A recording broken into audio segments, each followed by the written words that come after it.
Okay, in section 5.3, we're going to talk about exponential functions. First thing I want to do is go over our laws of exponents, because that's going to be necessary to know when we talk about an exponential function. For law 1, suppose that we have a to the m times a to the n. That's a to the m plus n. Okay, a to the m divided by a to the n, that'd be a to the m minus n. A to the m to the nth power, that's a to the m times n power. A to the m to the nth power, so as long as I'm multiplying or dividing, if I have a divided by b to the nth power, that'd be a to the m divided by b to the m. That only works for multiplication and division though, okay? Where you can bring the power into each and every term. A to the negative m, so I'm just work with negative powers there.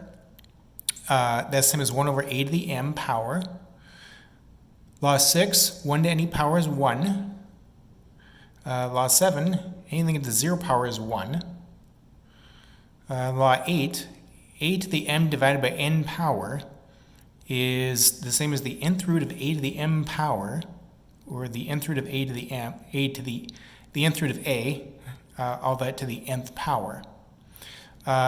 Actually, we prefer to use this form instead of this form because depending on the values of a, m, and n, it's much easier to compute the nth root of a first and then take the nth root of a at the end, rather than computing a to the m power first and then having to find the nth root of that bigger number. It's easier to find the nth root of a and then take the nth power at the end. Okay, so we should have all been there and done that before with our laws of exponents. An exponential function is a function of the form c times a to the x, where a is some positive number. A is not 1 because 1 to any power is 1, and that would leave me with just y equals c. Y equals c is a horizontal line at a height of c, and c is not 0, so I don't have a horizontal line at y equals 0. The domain of any exponential function is all real numbers.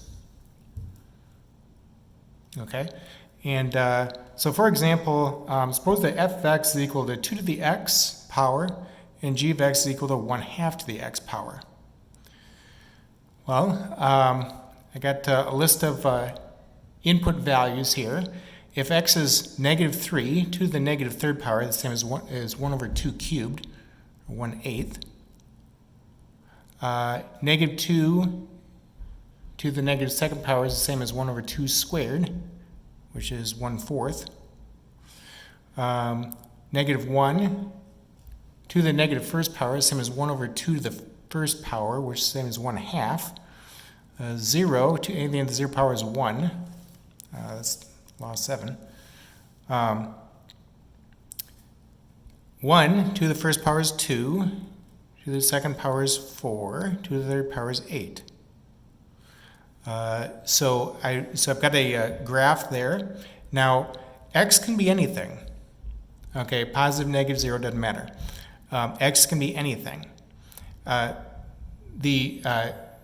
For negative x values, for large negative x values, we have an expression that is 1 over 8 to the m power, which is always going to be a positive value. Okay, so what's going to happen here is we're going to have a horizontal asymptote at y equals 0, and that's a feature of an exponential, is that there's always a horizontal asymptote on the graph. Suppose that g of x is equal to 1/2 to the x power. Okay, then 1/2 to the negative third power is the same as 1 over 2 to the negative third power, same as 1 over 2 to the third power, or 1 over 8, which is the same as 8. And so 1/2 to the negative second power is the same as 1 over 1/2 squared, which is the same as 1 over 4, which is the same as 4. 1 half to the negative first power is same as 2. Anything in the 0 power is 1. Okay. If x is 1, we get 1 half. If x is 2, I get 1/4. And if x is 3, I get 1/8. Okay, so g of x kind of does the opposite here, where it starts off in quadrant 2, curls in towards the x-axis, and now there's a horizontal asymptote on the graph of g of x at y equals 0. Okay, and so either way, there's always a horizontal asymptote on the graph, and that's a feature of an exponential. So, for example, what does this one look like? Well, h of x is equal to negative 2 to the x plus 3. Well, negative 2 to the x means I've got a exponential that's coming in toward from the negative side, and is going to head downward here into quadrant 4. Plus 3 means I'm going to shift that up 3 units. Okay, so I'm going to be heading in towards the y-axis. I'm going to cross at 0, 2, and I'm going to shoot downward and outward towards the right into quadrant 4. Okay, transformations is the key thing there. Another example, find c and a for the function f of x equals c times a to the x if f of 0 is 6 and f of 1 is 3. Okay, well f of 0 means that I've got c times a to the 0. Anything to the 0 power is 1, so I get c times 1 is c. F of 0 is 6, so c is 6. Okay, so I got f of x equals 6 times a to the x. Now f of 1 equals 3. F of 1 means that I've got 6 times a to the first. A to the first is a, and that's equal to 3. A is equal to 1 half. Okay, so the function that we're talking about here is 6 times 1 half to the x. This would be a vertical stretch of 1 half to the x. Okay, by a factor of 6 units.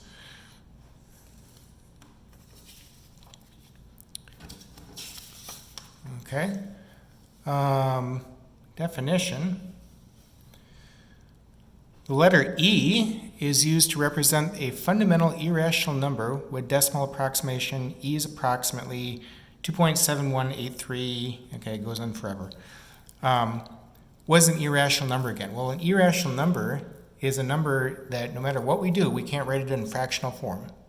Okay, pi is like E, a irrational number in that pi, like E, can be not written in a fractional form. Okay, why do we have E? Well, E, we're going to see later how it relates to the natural logarithm. Okay, in the next section and the section after, we'll talk about that. E is used in many areas of math. In my opinion, E is a more important number than pi. Okay, just because of how often we see the number E come up. We see it in statistics, compound interest, population growth and decay. That's all over the place in calculus. Okay, E is a very important irrational number. Okay, a fact about exponentials says that the most common exponential is f of x equals e to the x. That is the exponential. Okay, so let's graph f of x equals e to the x. Now, most calculators have an E button somewhere on it. I'd be kind of surprised if yours didn't have an E button on it. Mine is right here. So it sets me up with like e to a power. E to the negative second power, for example, is 0.14. Okay. So 0.14 would be the value of f of x if x is negative 2. If x is negative 1, e to the negative first is 0.37. if x is 0, anything that's 0 power is 1.